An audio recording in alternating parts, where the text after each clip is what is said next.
Good morning, good afternoon, good evening. कैसे हो आप लोग? मैं बहुत बढ़िया हूँ एंड आई होप कि आप लोग भी बहुत अच्छे होंगे। तो आज हम इस लेक्चर में करेंगे लायबिलिटी इन स्पेशल केसेस। तो सबसे पहले आता है सेक्शन 159। ये क्या बताता है कि अगर किसी पर्सन की डेथ हो जाती है तो उसके लीगल रिप्रेजेंटेटिव के पे क्या लायबिलिटी होगा। तो first point, whenever a person dies, his legal representative or heir shall be liable to pay the tax which deceased were liable to pay। तो जो भी अगर कोई किसी भी पर्सन की डेथ हो आती है तो उसका लीगल रिप्रेजेंटेटिव जो होगा वो लायबल होगा टू पे द टैक्स, जो कि पे करना था उसको, जिस पर्सन की डेथ हुई वो अब पे करना होगा लीगल रिप्रेजेंटेटिव को। ठीक है। Any proceeding which was taken up against the deceased prior to his death and remain pending on the date of death shall be continued on his legal representative for the purpose of making an assessment or reassessment or for the purpose of levying any sum under the Income Tax Act including any penalty proceeding। तो जो भी proceeding pending होगा किसी भी person पे, same proceeding pending, अब same proceeding को आप कंटिन्यू कर सकते हो आप लीगल रिप्रेजेंटेटिव पे। क्या बोला मैंने? जो भी प्रोसीडिंग पेंडिंग होगा किसी पर्सन पे, सेम प्रोसीडिंग कंटिन्यू कर दिया जाएगा उसके लीगल रिप्रेजेंटेटिव पे, इंक्लूडिंग एनी पेनल्टी प्रोसीडिंग, जो भी पेनल्टी प्रोसीडिंग होगा वो भी। All the provisions of the income tax act shall apply to the legal representative in as much as they would have been applicable to deceased had he not died. तो जो भी provision applicable होता है किसी person पे वो same provision applicable हो जाएगा उसके लीगल रिप्रेजेंटेटिव पे। ठीक है। सेम इनकम टैक्स एक्ट का सारा प्रोविजन एप्लीकेबल हो जाएगा। The legal representative shall be deemed to be an SSE under the Income Tax Act। तो लीगल रिप्रेजेंटेटिव को हम SSE मानेंगे इनकम टैक्स एक्ट के हिसाब से। shall be deemed to be an SSE। Every such person who is considered to be the legal representative of another person shall be personally liable if he disposes of the personal asset or property of the deceased without discharging the outstanding liability of the deceased under the Income Tax Act। तो क्या कह रहे हैं? Every such person who is considered to be the LR of any person, कोई भी person अगर किसी दूसरे पर्सन का अगर LR है shall be personally liable, वो personally liable हो जाएगा if it disposes of the personal asset or property of the deceased without discharging the outstanding liability। तो बिना outstanding liability को discharge किए, अगर बिना outstanding liability को discharge किए उसने अगर अपने personal asset को या property को अगर dispose of किया तो वो LR personally liable हो जाएगा liability के लिए। The liability of the LR shall be restricted to the maximum of the value of the estate inherited by him from deceased। In simple words, the legal heir shall not be liable to pay anything from their own pocket। मतलब देखो, LR को अपने pocket से कुछ नहीं पे करना है, इसका लाइबिलिटी जो होगा, his liability shall be limited to the extent of the property inherited by him or her। मतलब जो भी LR होगा जितना एस्टेट इनहेरिट करेगा उतना तक ही इसके पास लाइबिलिटी हो सकता है। ठीक है, उससे ज़्यादा लाइबिलिटी नहीं होगा, तो उसको खुद के पॉकेट से कुछ भी पे नहीं करना है। A legal representative may be penalised for a default committed by the deceased prior to his death. तो एलआर को एलआर को हम पेनलाइज भी कर सकते हैं, एलआर को हम पेनलाइज भी कर सकते हैं for a default committed by the deceased prior to his death. जो डिसीज्ड जो भी डिसीज्ड है, जो भी पर्सन मर गया है, उसने जो भी डिफॉल्ट किया था प्रायर टू हिज डेथ, उसके लिए लीगल रिप्रेजेंटेटिव को भी पेनलाइज किया सकता है। बड़ी अजीब बात है, एलआर भी पेनलाइज हो सकता है for the death, for the default of the person who has been deceased, लेकिन उस पर प्रोसिक्यूशन नहीं हो सकता है। पेनल्टी तो लगाया जा सकता है लेकिन प्रोसिक्यूशन नहीं हो सकता, मतलब जेल नहीं हो सकता उससे। However he can not be prosecuted for the offences committed by the deceased. इसके बाद आता है हमारा सेक्शन 160। सेक्शन 160 क्या कहता है कि कभी कभी सर्टेन एसएससीज के केस में जो असेसमेंट है किसी दूसरे पर्सन के नाम पे भी किया जा सकता है, किसी दूसरे पर्सन पे भी किया जा सकता है। उस दूसरे पर्सन को कहते हैं हम रिप्रेजेंटेटिव एसएससी। तो किस पर्सन के लिए रिप्रेजेंटेटिव एसएससी कौन होगा वो हम पढ़ने जा रहे हैं। तो माइनर चाइल्ड के लिए रिप्रेजेंटेटिव एसएससी होगा, माइनर चाइल्ड, ल्यूनाटिक या इडियट के लिए रिप्रेजेंटेटिव एसएससी होगा गार्डियन या फिर मैनेजर, जिसे कि उस इनकम को मिलेगा, who is in receipt of income on behalf of minor child, lunatic or idiot. Non resident case में जो एजेंट होगा नॉन रेसिडेंट का वो हो जाएगा उसका representative SSC including deemed agent under section 163। Trust या ओरल ट्रस्ट के केस में जो ट्रस्टी होगा उस ट्रस्ट का वो हो जाएगा रिप्रेजेंटेटिव एसएससी ट्रस्ट के बिहाफ में। Any person in respect of whom official trustee, court of wards, court receiver or manager is appointed by the court. अगर किसी भी पर्सन के बिहाफ में अगर official trustee, court of wards, court receiver या फिर मैनेजर अगर अपॉइंट हुआ है कोर्ट के द्वारा, तो वो जो ऑफिशियल ट्रस्टी जो भी अपॉइंट हुआ है, चाहे कोर्ट ऑफ वार्ड्स या कोर्ट रिसीवर या मैनेजर, वो बन जाएगा उसका रिप्रेजेंटेटिव एसएससी। और every representative assessee shall be deemed to be an assessee for the purpose of income tax act. तो इनकम टैक्स एक्ट के पर्पस के लिए every representative assessee shall be deemed to be an assessee. इसके बाद आता है section 161। Section 161 क्या कहता है? Liability of a representative assessee, कि एक रिप्रेजेंटेटिव एसएससी का लायबिलिटी क्या होगा। The representative assessee has the same duties, responsibilities and liabilities under the income tax act as are applicable to the assessee. तो क्या कह रहा है कि जो भी रिप्रेजेंटेटिव एसएससी होगा उसके पास सेम ड्यूटीज होगा, सेम रिस्पॉन्सिबिलिटीज होगा एंड लायबिलिटीज होगा under income tax act as are applicable to SSC. जो भी एसएससी के लिए एप्लीकेबल है, ड्यूटीज, रिस्पॉन्सिबिलिटी और liability, same duties, responsibility, liability representative SSC पे भी एप्लीकेबल होगा। The tax shall be levied upon and recovered from the representative SSC in the same manner and to the same extent. तो जो भी tax है, tax same manner and same extent में recover किया जाएगा, same manner and same extent में recover किया जाएगा, as it would have been levied upon and recovered from the person represented by him. तो जिस पर्सन को हम रिप्रेजेंट कर रहे हैं, मतलब लीगल रिप्रेजेंटेटिव जिस भी पर्सन को रिप्रेजेंट कर रहा है, उस पर्सन पे जैसे टैक्स लगता एंड जितने एक्सटेंट तक टैक्स लगता, जिस मैनर में जिस एक्सटेंट पे टैक्स लगता, उसी मैनर एंड एक्सटेंट पे टैक्स लगेगा रिप्रेजेंटेटिव एसएससी पे भी।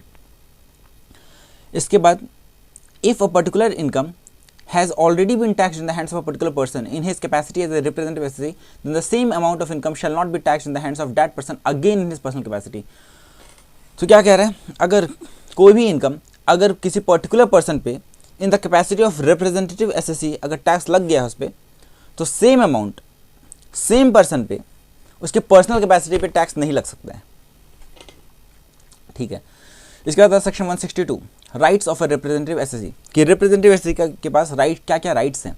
Every person who claims that he is liable to be assessed to tax in respect of another person as representative assessee, then such person shall be authorised to retain with any money or asset which is belonging to such other person. तो क्या कह रहा है कि जो भी person claim करता है कि वो लायबल है to be assessed in respect of some another person as a representative SSC, तो वो पर्सन जो है वो पर्सन क्या कर सकता है? रिटेन कर सकता है। वो person is authorise to retain, वो पर्सन रिटेन कर सकता है क्या? Money and asset. उस दूसरे पर्सन का मनी एंड एसेट को रिटेन कर सकता है, उसके लिए वो उसका राइट है।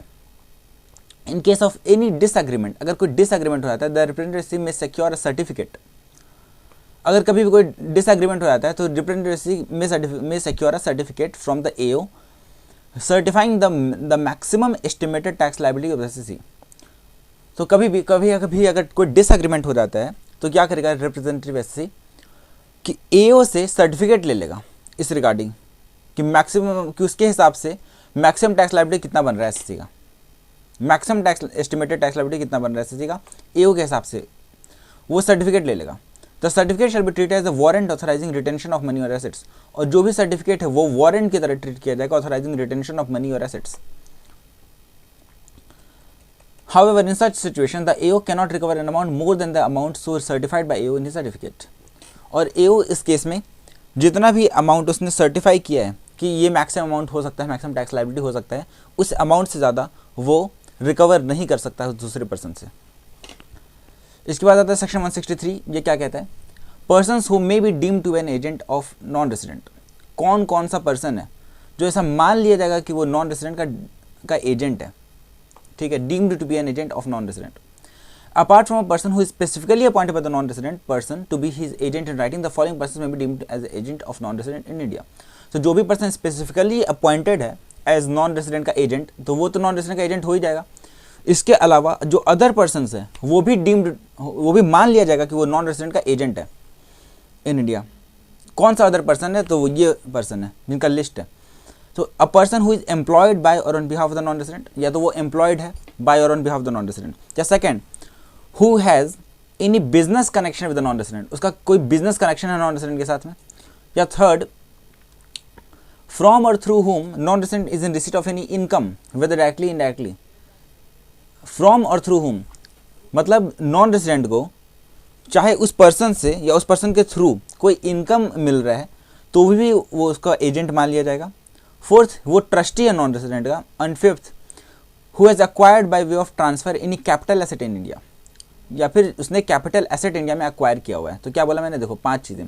पहला तो वो एम्प्लॉयड हो, या तो वो एम्प्लॉयड होना चाहिए, या फिर उसका बिजनेस कनेक्शन होना चाहिए, या तो एम्प्लॉयड होना चाहिए, या फिर उसका बिजनेस कनेक्शन होना चाहिए नॉन रेसिडेंट के साथ में, या फिर उसको कोई इनकम मिल रहा है नॉन रेसिडेंट से या फिर नॉन रेसिडेंट के थ्रू। तो या तो एम्प्लॉयड हो, या फिर इनकम मिल रहा हो, या फिर उसका कोई बिजनेस कनेक्शन है, या फिर वो ट्रस्टी है नॉन रेसिडेंट का, या फिर who has acquired by way of transfer any capital asset in India from such non resident. मतलब नॉन रेसिडेंट से उसने क्या किया, कोई कैपिटल एसेट एक्वायर किया है इंडिया में, तो वो हो जाएगा नॉन रेसिडेंट का एजेंट। तो क्या बोला मैंने, या तो एम्प्लॉयड होना चाहिए, या फिर बिजनेस कनेक्शन होना चाहिए, या फिर उसको कुछ इनकम मिल रहा हो, या फिर वो ट्रस्टी है, या फिर कैपिटल एसेट उसने एक्वायर किया हो नॉन रेसिडेंट से, तो वो बन जाएगा नॉन रेसिडेंट का एजेंट। ठीक है। No person shall be deemed to be an agent of non resident unless such person had been given an opportunity of being heard.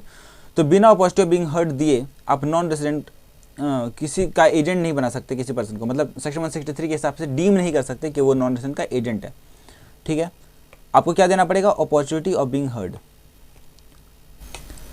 इसके बाद आता है सेक्शन 168। सेक्शन 168 में क्या कहता है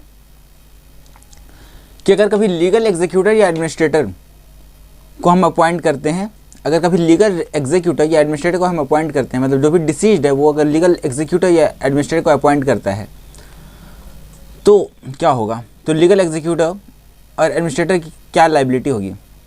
तो this section shall apply only in a situation where assessee had specifically appointed someone as his executor और administrator by making a will prior to a death. मतलब ये तभी अप्लाई करेगा ये सेक्शन 168 जब एग्जीक्यूटर या एडमिनिस्ट्रेटर को अपॉइंट किया गया है specifically by making a will prior to his death. If no person was appointed by the deceased or in a case where the deceased died without any will, बिना उस will बनाए हुए अगर उसका डेथ हो जाता है, या फिर किसी पर्सन को अपॉइंट नहीं किया है उस पर्सन ने एज एग्जीक्यूटर या एडमिनिस्ट्रेटर, तो ये सेक्शन अप्लाई नहीं करेगा और सेक्शन 159 अप्लाई करेगा उस केस में। लीगल एग्जीक्यूटर एंड एडमिनिस्ट्रेटर की क्या लाइबिलिटी होगी, उसकी लाइबिलिटी होगी for the filing of return of income of the deceased and to pay the taxes of the deceased.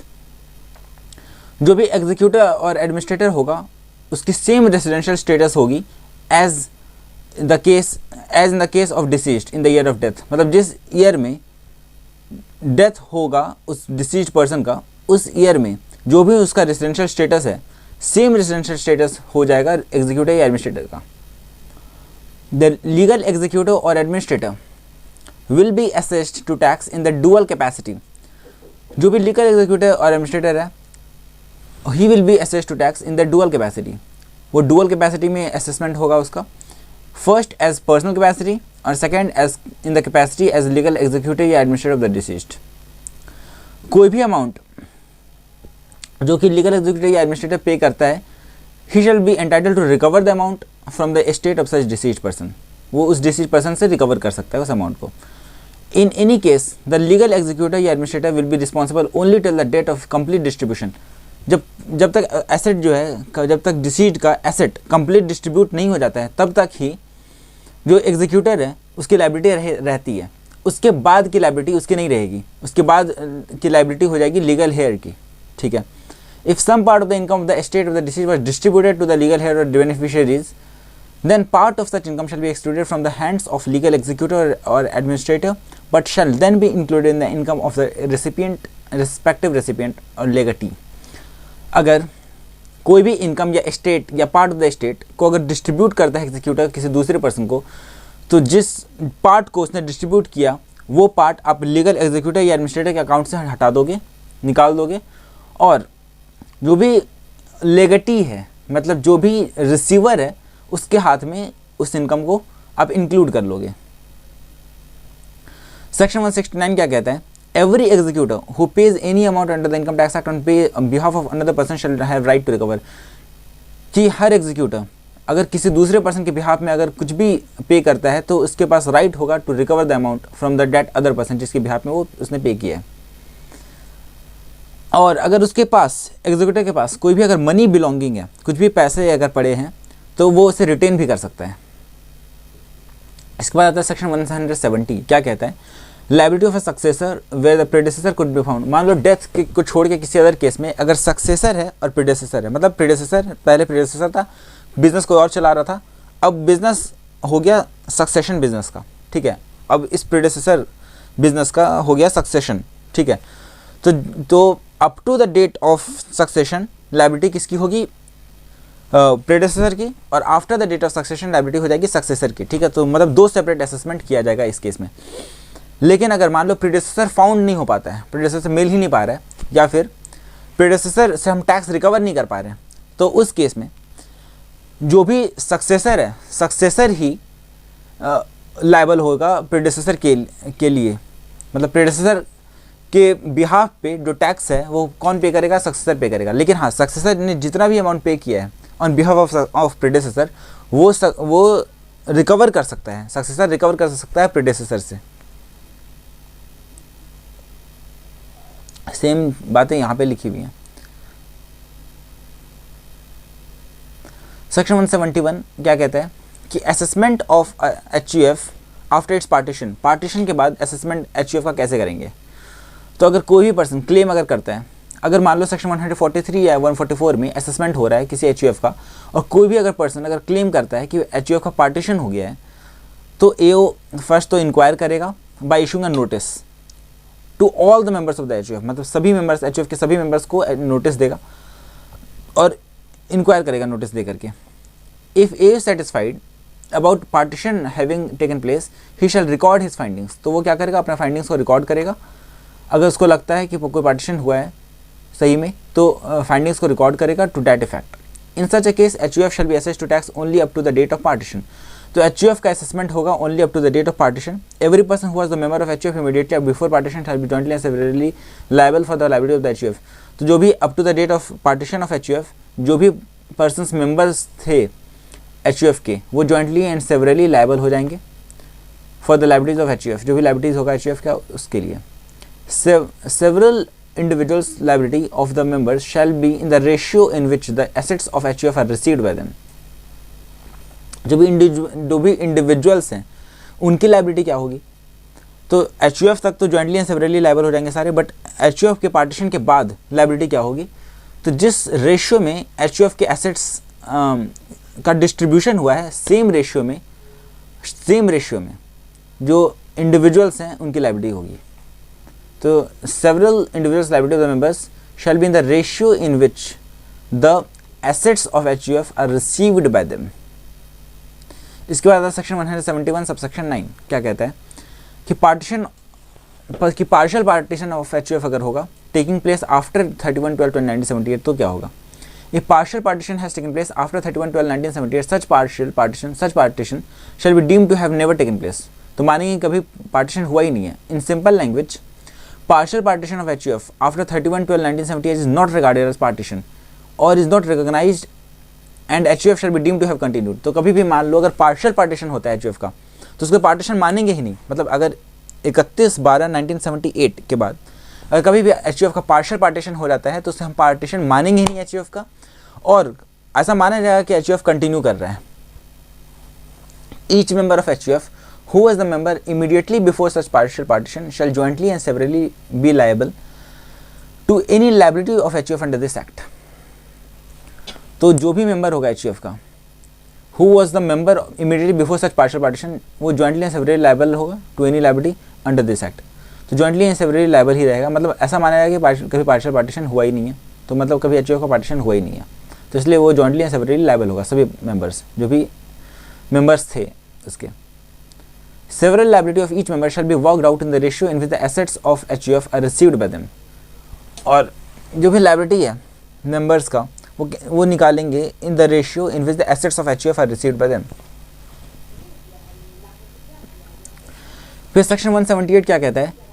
Company in liquidation के केस में every person who has been appointed as a liquidator या receiver of any company which has been wound up shall give notice of his appointment as liquidator to the concerned AO having jurisdiction over the company within 30 days from the date of his appointment as a liquidator. तो जो भी person appoint किया गया है as a liquidator या receiver of a company, तो जो भी पर्सन अपॉइंट किया गया है एज ए लिक्विडेटर या receiver of any company which has been wound up, मतलब किसी कंपनी का क्या हो जाता है, वाइंडिंग अप हो गया है. वाइंडिंग अप होने के बाद क्या हो, उसका मतलब वाइंडिंग अप के लिए, जब वाइंडिंग अप हुआ है तो वाइंडिंग अप के लिए आपको क्या करना पड़ता है, तो लिक्विडेटर या रिसीवर अपॉइंट करना होता है. लिक्विडेटर या रिसीवर अपने अपॉइंट किया, तो जो भी पर्सन लिक्विडेटर या रिसीवर अपॉइंट हुआ उस पर्सन को नोटिस देना पड़ेगा of his appointment as liquidator to the concerned AO. Concerned AO को नोटिस देना पड़ेगा having jurisdiction over the company within 30 days from the date of his appointment as a liquidator. तो जब भी उसका अपॉइंटमेंट हुआ एज लिक्विडेटर, उसके within 30 days liquidator को नोटिस देना पड़ेगा टू द एओ कि उसका अपॉइंटमेंट हो गया है as liquidator. Within 3 months from the date of the receipt of such notice, AO shall, after making a necessary inquiry, notify the liquidator the amount which, in the opinion of AO, would be sufficient to meet the tax which is likely to be payable by the company. तो देखो, जब भी liquidator appoint हुआ, तो appoint होने के within 30 days के अंदर लिक्विडेटर क्या करेगा, बताएगा कि उसका अपॉइंटमेंट हो गया है, AO को बताएगा. ठीक है, और जब भी वो बताएगा, जब भी उसका वो नोटिस जब भी रिसीव करेगा एओ, नोटिस रिसीव करने से 3 मंथ्स के अंदर एओ को बताना पड़ेगा कि कितना अमाउंट पे करना है उसको, मतलब टैक्स लायबिलिटी है कितनी total. The amount which in the opinion of AO would be sufficient to meet the tax which is likely to be payable by the company. Company को कितना टैक्स पे करना है वो बता देगा. Once notified by AO, the liquidator shall set aside an amount equivalent to the amount notified. तो एक बार जैसे वो नोटिफाई हो गया, लिक्विडेटर को अपॉइंट जैसे कर दिया गया, तो लिक्विडेटर क्या करेगा, सबसे पहले वो जो अमाउंट है उसको एक बार सेट असाइड कर देगा कि हाँ इतना टैक्स लायबिलिटी है, उसको सेट असाइड कर देगा, अलग से रख देगा. The liquidator shall not part with any of the assets of the company till he is so notified by AO or till he sets aside the amount as notified except with the leave of CCIT या CIT.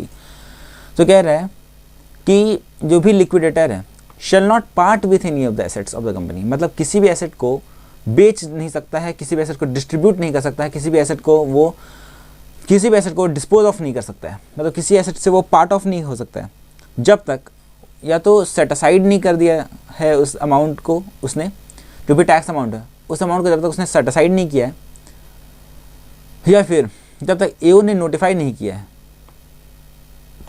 तब तक उसको वो dispose of नहीं कर सकता है. ठीक है, except with the leave of the CCIT या CIT, मतलब CCIT या CIT के परमिशन से ही वो डिस्पोज ऑफ कर सकता है या फिर डिस्ट्रीब्यूट कर सकता है या फिर ट्रांसफ़र कर सकता है या फिर सेल कर सकता है. Otherwise he himself shall be personally liable. तो अदरवाइज वो खुद ही लायबल हो जाएगा अगर वो ऐसा करता है, पार्ट होता है, मतलब अगर बेच देता है किसी एसेट को, तो वो खुद ही लायबल हो जाएगा for paying the tax in which the company would have been liable for. ठीक है, however his personal liability in such a situation should not exceed the amount notified by AO, plus he may be prosecuted under section 276A with an imprisonment ranging between 6 months to 2 years. तो कह रहा है कि कभी भी अगर ऐसा वो करता है कि ट्रांसफ़र कर देता है अगर किसी एसेट्स को बिना सेट असाइड किए या फिर बिना उसका अप्रूवल लिए, CIT या CIT का बिना अप्रूवल लिए अगर सेट असाइड कर देता है, मतलब अगर बिना सेट असाइड किए या फिर अप्रूवल लिए अगर उसको डिस्पोज ऑफ कर देता है या ट्रांसफ़र कर देता है एसेट को, तो क्या होगा, तो वो पर्सनली लायबल हो जाएगा. जो भी टैक्स लायबिलिटी है कंपनी का उसके लिए वो पर्सनली लायबल हो जाएगा लिक्विडेटर. ठीक है, तो उसकी पर्सनल लायबिलिटी हो जाएगी वो. लेकिन जितना अमाउंट नोटिफाई किया है एओ ने उससे ज़्यादा पर्सनल लायबिलिटी नहीं हो सकती है. प्लस उस पर प्रोसिक्यूशन भी हो सकता है ranging between 6 months to 2 years. हाँ, मतलब 6 मंथ से कम नहीं, 2 ईयर से ज़्यादा का नहीं. प्रोसिक्यूशन मतलब जेल. If there are more than one liquidator then liability of all of them shall be joint and several. ठीक है, अगर मोर देन वन लायबिलिटी है, मोर देन वन लिक्विडेटर है, तो जॉइंट एंड सेवरल हो जाएगी सभी की लायबिलिटी. ठीक है, nothing content in this section shell debar the liquidator from making payment of the following. तो इस सेक्शन में कुछ भी चीज़ इस सेक्शन में डिबार नहीं करेगा लिक्विडेटर को from making payment of the following, मतलब रोक नहीं सकता है.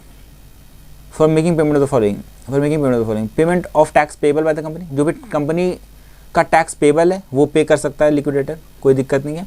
पेमेंट टू सिक्योर्ड क्रेडिटर्स को पेमेंट कर सकता है।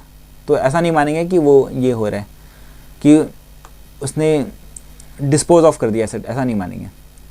Meeting cost and expenses of winding up, तो जो कॉस्ट एंड एक्सपेंस हो रहे हैं वाइंडिंग अप के, जो कि रीजनेबल है एज पर CCIT या CIT, उतना तक अमाउंट को वो पे कर सकता है, ठीक है। तो nothing contain in this section shell debar the liquidator from making payment of तीन चीज़ का पेमेंट कर सकता है, टैक्स पेबल, दूसरा सिक्योर्ड क्रेडिटर्स को पेमेंट कर सकता है, तीसरा एक्सपेंस ऑफ वाइंडिंग अप को, मतलब cost and expenses of winding up को पेमेंट कर सकता है। The provisions of this section shall apply notwithstanding anything to the contrary contain in any other law. तो चाहे किसी भी एक्ट में कुछ भी लिखा हो, ये सेक्शन अप्लाई करेगा। तो इस किसी भी एक्ट में कुछ भी लिखा हो, ये सेक्शन सबसे पहले अप्लाई करेगा, ठीक है। सेक्शन 179 क्या कहता है? Liability of a director of a private company in liquidation. तो डायरेक्टर की क्या लायबिलिटी होगी? कौन से डायरेक्टर की? किसी प्राइवेट कंपनी जिसका लिक्विडेशन हो रहा है, उसके डायरेक्टर की क्या लायबिलिटी होगी? Irrespective of anything contained in the company 1956, if tax due from a private company can not be recovered, then every person who was the director of such private company at any time during the relevant previous year shall jointly and severally be liable for the payment of tax. कहता है कि अगर जो भी company liquidation में है, जो भी प्राइवेट कंपनी लिक्विडेशन में है, तो अगर वो उस प्राइवेट कंपनी से हम अमाउंट को हम रिकवर नहीं कर पा रहे हैं, तो उनके जितने भी डायरेक्टर्स होंगे, those directors shall be jointly and severally liable for the payment of tax. However, if such director proves that the non-recovery cannot be attributed to gross neglect, misfeasance or breach of duty on his part, then he shall not be liable to pay. तो अगर कुछ भी prove कर पाता है director की जो non recovery है, it can not be attributed to gross neglect, misfeasance or breach of duty on his part, मतलब उसका ग्रॉस नेग्लेक्ट, मिसफीजेंस या ब्रीच ऑफ ड्यूटी नहीं था, तो he shall not be liable to pay. तो इसी के साथ ये chapter liability in special cases खत्म होता है अब।